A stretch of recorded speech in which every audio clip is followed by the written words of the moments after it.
What is the state of employment in the country, whether formal or informal, and what are the circumstances surrounding that with respect to support from the government and other sectors? That conference is coming up this week, but that is what has necessitated the conversation we're having tonight, and that is the state of employment, or unemployment, if you like.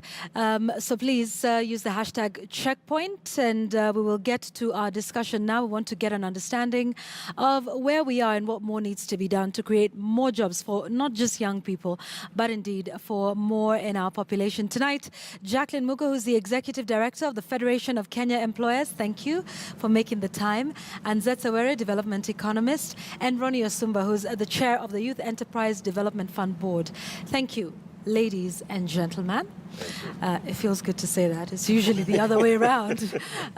So I think the best place to start is with you, Jacqueline. So this conference that's coming up, what's necessitated it? What concerns the Federation of Kenya Employers with respect to the jobs that are being created in the country? This coming week, we're going to host two large conferences. One is the Employers Enterprise Forum, which is happening tomorrow, the 5th. And on the 6th and 7th, we have the Stars in Africa Conference that brings together the International Organization of Employers, MEDEF, which is the Employers Federation in France, Business Africa, which is our platform in the continent as employers, and the Federation of Kenya Employers. And what brings us together is really to look at the landscape in Africa today. How is the economy performing, and how is that economy creating jobs for our young people? What are the challenges we are facing?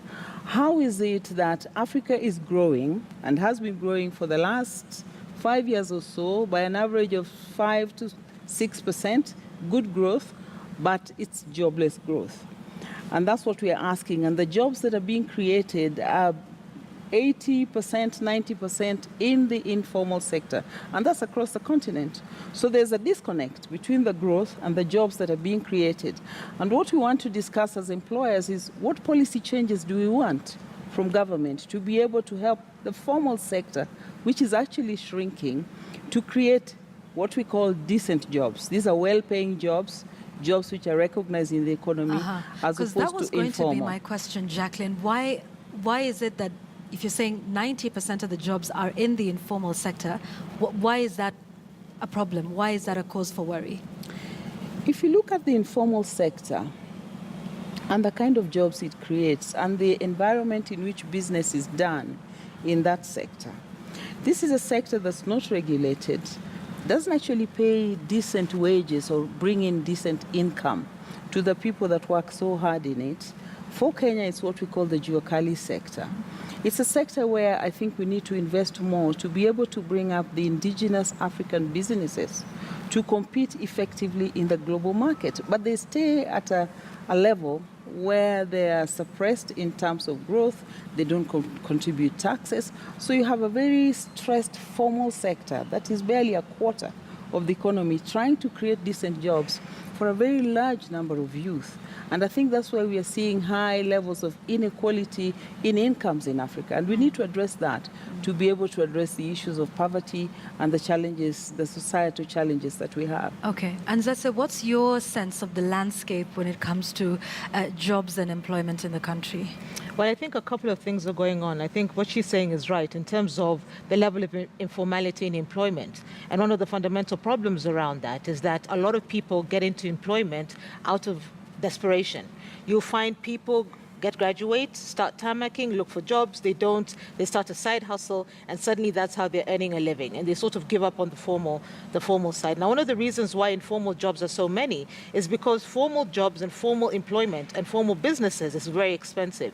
If you look at the costs of formalization, be it the licenses, the fees, the taxes, paying minimum wage, health and safety regulations, it's a very expensive affair. So when you're coming from a very low income base, which is where most Kenyans are coming from, the easiest way to get some money on the table to just start a business that's informal, and that way you can get something going, you know, as things continue. I think one of the other big problems that's contributing to the unemployment is the structure of our economy. Our economy is structured in a manner where we import a lot of what we consume. So we are giving jobs to people outside of Kenya to make goods and services that we consume. And that's why we've been saying, as development economists for a very long time, we need an export-oriented economic structure so that we gain jobs to market to other countries, and other countries basically employ us to make those goods and services. Now, one of the other things linked to that export question is the issue of manufacturing. If you look at the structure of the Kenyan economy, you'll find 50 to 60% of GDP comes from services. Yet manufacturing has been declining as a share of GDP. We are actually deindustrializing. Yet the manufacturing sector is a sector that can most efficiently create large-scale jobs that are consistent and that expand as you build your export base. Okay. So those are really the economic structure questions that I think need long-term attention. We've seen the big four being emphasized by the president, so we're seeing a drive for industrialization. But unless the informal sector gets support, because as you were saying, one of the big problems is that they don't grow. So you find that informal sector employs a lot of people, but they don't scale, they don't expand, and they don't grow. So you will have those 3, 4, 5 employees for years. But yet, before we get to Ronnie, there is a fund that is supposed to help young people, get that. We'll come to Ronnie. So what's your sense in some of, those funds? There was the youth fund, there was a women fund. When you take a look at that, has that been, effective to say, here you are in the informal sector, we will help you, we will give you the startup capital, we will give you the training. Has it been effective? I know, in my view, not to the extent that I think we would have hoped, which is why I think they're trying to create a Biashara fund. And I think there's been recognition of that by government. I think one of the fundamental problems we're having is that we're assuming people are ready for debt. When you tell young people to come together to form a group to make money, and you give them debt, you're assuming a certain level of experience with money and experience with debt. I think, quite frankly, in my view, a lot of micro and small enterprise need very patient capital, and they need to be graduated into debt. The other problem that I had with the way those funds were structured is that, yes, you may give people training, but if you don't have mentorship and hand-holding and helping people internalize the training in a manner that they own that knowledge and implement and build on it and grow, I think that's the problem, because it's expensive. People don't want to pay for mentorship. People don't want to pay for that hand-holding. And that's why I think as the government restructures that fund into a Biashara fund, we can't just keep on throwing money at the problem and then saying, why isn't anything changing? We need to differentiate between grant and debt, and also, do more mentorship in the process. With them a lot. Are we throwing money at the problem? Have you seen some results, Ronnie? I think there's a lot of things that are happening in Para.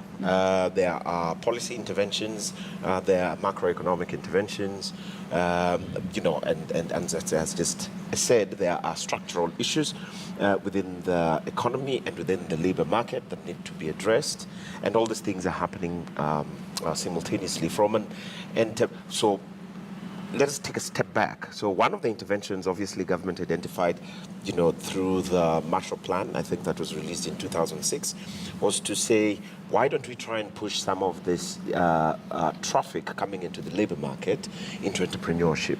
So at the time, the largest concern was access to financing. So these funds were established, and money indeed was thrown at the problem.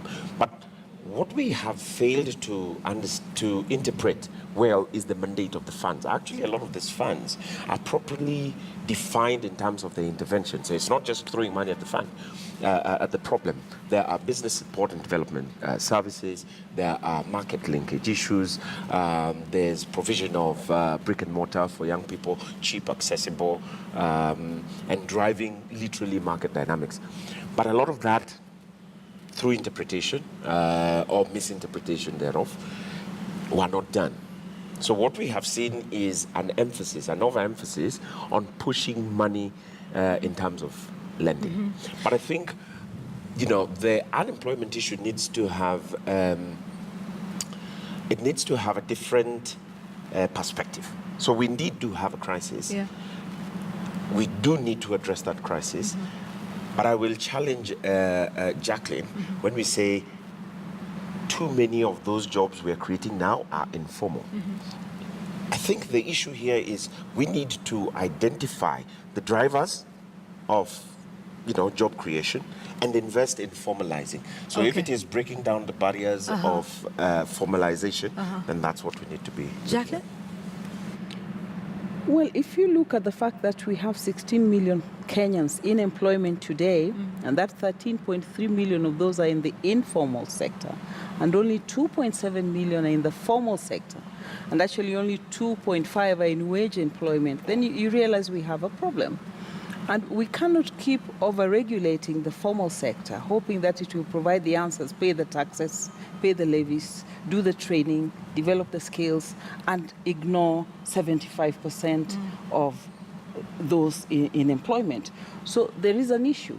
And I think for Kenya and Africa as a whole, we need to look at where we've been investing, where are the job-rich sectors that we should invest in Africa. And I think we need to go back to agriculture, we need to go back to services, we need to go back to manufacturing. Yes, we do have some new emerging sectors like oil and gas, but these by and large don't actually create a lot of jobs. They may create jobs for a while, you'll have people building SGR, but after SGR is up and running, there are no more jobs. If you look at the energy sector, electricity, you have the Kenya Powers in the public sector that do have large numbers employed, but by and large, not very many jobs are created there. So I think we need to invest in the job-rich sectors and create new jobs in the agricultural sector. How about investing as well in the informal sector that then enables it to be attractive and enables it to be for the people who are in the informal sector to earn a decent wage, what we call the Juakali sector. Has enough been done to invest? I mean, I'm thinking of the hawker by the street. Do we sweep the area around which they do that? Do they have access to water? I mean, I know we see in the counties like electricity, that is provided to enable a 24-hour economy. Could that be something else we should think about rather than shunning the informal sector? We cannot afford to ignore this sector, period. Period. We can't. Because one of the things that's happening that I find very frustrating is that each year we have the Kenya National Bureau of Statistics telling us, oh, most of the jobs are informal, most of the jobs are informal, but what we don't see is a parallel process in government saying, how do we do two things? There are two things we need to do. One is increase the productivity and profitability of that sector. Guys need to make more money, okay? So the way you do that is by funding them, yes, but having a whole bouquet of services around them, an ecosystem, an incubation system. And the thing is also the informal economy is that they're organized. You don't have to go very far. These guys have associations, they have membership with SACCOs. There are ways that they've already organized themselves that you can really tap into quite easily and mobilize that. But I think one of the problems we've had is government trying to reinvent everything and trying to create these things that are separate from the structure that the informal economy has. So that's one thing. I think the other thing that I have a problem with is the idea that we must get the informal sector to become formal so that we can tax them. No. We want the informal sector to become formal so that they have a better quality of life, so that the jobs that they get are decent, so that they have infrastructure. When you look at the conditions in which these people work, it's a travesty. That's an interesting point that you bring up, and we'll come back and talk about that and what more needs to be done. So many of you will remember just a few months ago in Uasin Gishu County, the harrowing pictures of hawkers being taken off the streets. We spoke to our reporter Elvis Koske just a short while ago on, what's happening with the informal sector in Uasin Gishu County and why this is becoming an issue of concern, even when it comes to the issue of security. Watch. Thank you very much, Yvonne. Section of Uasin Gishu County residents now want the county government of Uasin Gishu to initiate tough and innovative measures that will help to employ thousands of youths who are rendered jobless following the county crackdown on hawkers here in Uasin Gishu. But let's just listen in to what the residents had to say early in the day. Ameenda kwa nyumba, amelala, juu ukienda hata kupumzika mpaka saa 3 unaporwa. Juu wakora wamekuwa wengi, watu wengi wamekosa kazi. Sana sana mavijana kwa kila garages, vile tunafanya garage hapa chini Pioneer. Tunafukuzwa na hatujui mahali penye tutaenda na tuko jua kali na tegemeo yetu ni jua kali. Mimi ni mwadhiriwa mkubwa sana. Nilikuwa nimeandika vijana karibu zaidi ya 5. Na sasa una expect saizi wanaenda wapi kama hatuna kazi? Mimi bosi wao sina kazi, au wameenda wapi? Hao ndio next wanakuja kutuiba. Saizi sina job. Nilikuwa nauza manguo hapo lakini nilifuguswa. Kuna pene za uza. Sasa hizi niko tu na solaso hivi. mpaka nashindwa, sijui nitafanyaje. Nilikuwa nataka niambie governor kama kuna penye anaweza kutupatia tufanyie job, iko tu sawa, kwa sababu mimi sitatoka kwa nyumba asubuhi bila kitu, nirudi tena kwa nyumba jioni bila kitu. Hiyo uhalifu imeingia kuibia wananchi kwa sababu wakosefu wa ajira. Sasa kama ulikuwa unauza mahindi alafu umefukuzwa kwa street, unalisha nini watoto? Kuna insecurity kubwa sana katika hii eneo ya Pioneer area za kama za upande ya West Indies, na hii inatakana kabisa county government ijaribu kukaa chini na wazee wa mtaa wakae chini, waanze kuangalia vile vijana watakalishwa chini na kuoneshwa vile watafanya kazi. All right, now the incident that preceded that, and I want you to take a look at just some of those pictures, is what we were telling you a little earlier. So this is what happened. The Uasin Gishu County government decided to move the hawkers from the CBD to an area called West, I believe, is that it's outside the CBD. It's about 5 kilometers out. They claimed it wasn't enough room for them in terms of the stalls. But so this is the sort of treatment that informal traders are subjected to. If you can take a look at those pictures, right after these harrowing pictures of hawkers being dragged through the streets, the hawkers did go to court and sought an injunction to allow them to continue to practice their trade within the city centre. But it's a game of cat and mouse ever since. So this is what happened. That has now got a lot of residents in Uasin Gishu County worried about the state of security, because they say since those young men and women were denied the chance to actually get work, that the outcome is insecurity in the region. Jacqueline, I want to come to you even as we run those pictures of what happened in Uasin Gishu County. What's your sense with, some of the interventions that need to be done in the informal sector? Should we be formalizing it? What would that mean? One, I think it's a shame how we treat the informal sector, and how even when we try to introduce good changes, it's done in such an inhumane fashion. Because here is someone trying to do a business, trying to earn an income. It's true, if you want to clean up the CBD or bring changes, there's a way of doing it that brings dignity and allows this person to move to perhaps an ideal place in a way that does not disrupt their business and does not expose them to that kind of embarrassment. But I firmly believe that we cannot continue allowing the formal sector to shrink and accepting the element of informality as part of Africa and just improving the plight of those in the informal sector and allowing them to stay there. We need to give incentives. We need to create an environment that helps them actually develop their products in a consistent way that allows them to be able to supply, for instance, a larger enterprise with some parts. If you look at the Juakali people who do fabrication, they're able to do it in a way that assures the larger enterprise that would subcontract services to them to keep receiving that which they need for production consistently and up to the specs that are required. If we were able to support the Juakali sector in Kenya, for instance, to be able to produce products that could be exported, and they are doing excellent work. These are products that could be exported in the African market, and Africa is talking about trading more with herself. We should trade the products that are produced by our traditional people, working in the hot sun, doing excellent work, but really not having any market to sell that product to. It's only by growing the formal sector that I think our economies will be able to perform, because if you look at the kind of incomes and the quality of products that are being produced in the Juakali or the informal sector, a lot needs to be done there. Yes, they have cooperatives, they have access to money, but they need training, even in simple skills like bookkeeping. What kind of managerial skills do they have? What kind of skills are they developing and passing on? So there's a lot that can be done to help then the African formal sector grow so that we create decent jobs in this particular sector. Okay, and we will come back and talk about where are the jobs. But Ronnie, are we pushing people into entrepreneurship, with the fund, and we say young people, and I think that's what came in with this administration in 2013, that start your own business and start to employ people. Is everybody cut out for entrepreneurship? So we're telling everyone, start a business, start a side hustle. There's lots of people who just want to be employed and would probably be very good at it. But has there been a push towards entrepreneurship that might be a little unfair for those who are seeking work? So not everybody can be an entrepreneur. I think entrepreneurship can be learned as well. There's a gap in mentoring and coaching, even those who voluntarily just want to get into entrepreneurship. So there needs to be a whole ecosystem, a support system around young entrepreneurs and people who want to try that particular route. But I think we need to address a narrative here.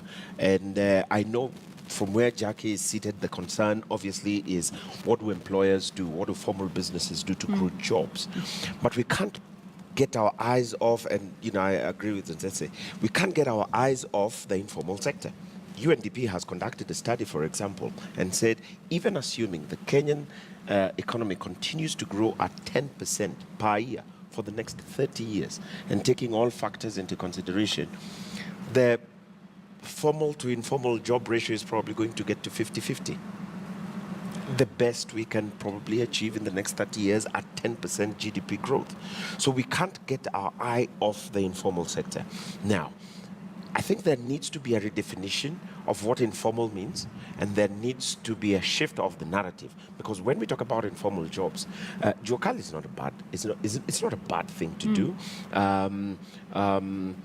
Profiting from your skill is not a bad thing to do. Today we are lacking in masons, we're lacking in carpenters. You will struggle to get a good plumber.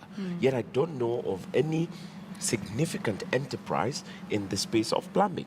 All right? So we need to then shift the narrative and say, who are those people who can become entrepreneurial in the informal space? And then how do we encourage them to employ 2, 3, 4 other people? But it has to be lucrative. Like I have to absolutely have to want to be able to make money and live and live the good life. It can be done. The big four is there. Okay. Actually, so that's what good. it's about. Can we integrate them into that strategy? Yes, I want us to take a break because we'll come back and talk about that and where we go from here and what are some of the solutions that we are seeking, including some of the interventions by government. We'll be talking about what Jubilee's promise has been in 2017 for the next 5 years.